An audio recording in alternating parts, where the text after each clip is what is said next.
Tengku Adnan PM Toh dilahirkan di Mekik, Kabupaten Aceh Selatan pada Desember 1931.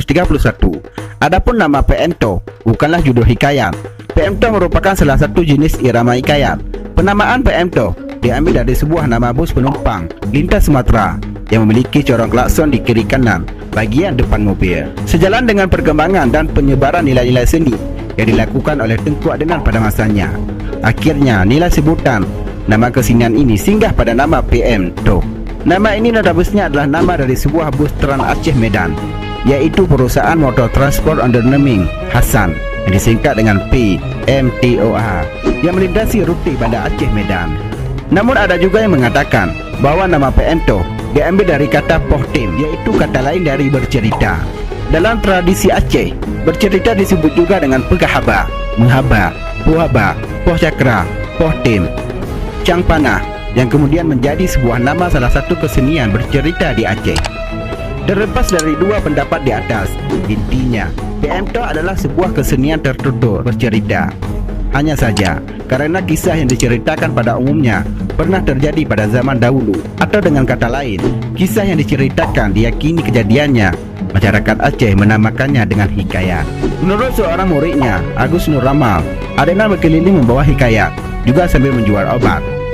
Konon ketika Adnan berhikayat keliling, dia sering menggunakan sebuah mobil lintas Sumatera. Di samping badan mobil itu bertuliskan PM Toh. Katanya terompet mobil ini akan selalu berbunyi saat melintas setiap kampung di Aceh. Si supir sangat suka memainkan klakson mobil itu. Nah, Adnan bisa meniru suara terompet mobil PM Toh itu sambil memencet hidungnya. Hal ini sering dilakukan Adnan saat main hikayat. Dari asal nama mobil yang beroperasi mulai tahun 70-an, inilah gelar PM Toh melekat pada dirinya, sehingga namanya lebih dikenal dengan sebutan Tengku Haji Adnan PM Toh. Cerita singkat ini mengantarkan Tengku Adnan menapaki karirnya di tahun 1956 di sebuah pasar malam. Keingintahuan dirinya akan seni ini terbukti pada saat diundang oleh Panglima Iskandar Muda pada acara ulang tahun Republik Indonesia, dan pernah diundang ke Amerika Serikat pada tahun 1968.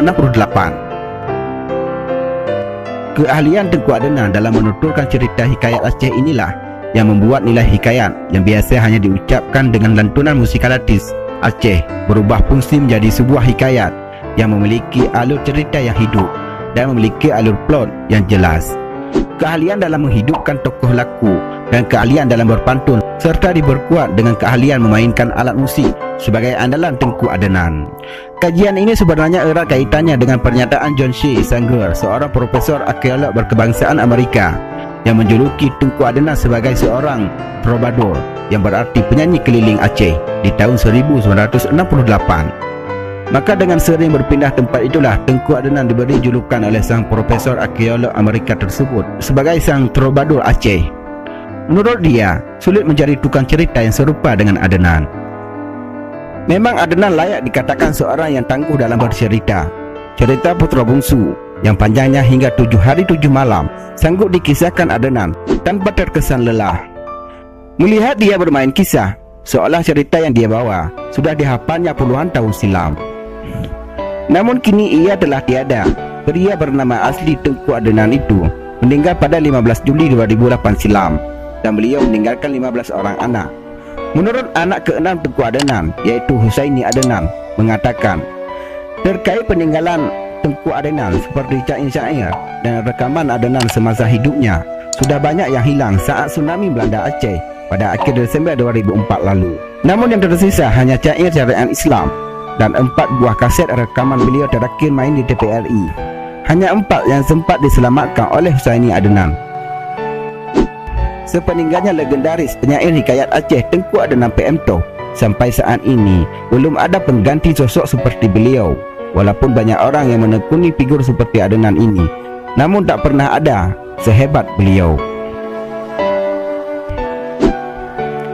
Cedaralun, setelah melihat cuplikan tadi, apa tanggapannya? Silakan tulis di kolom komentar.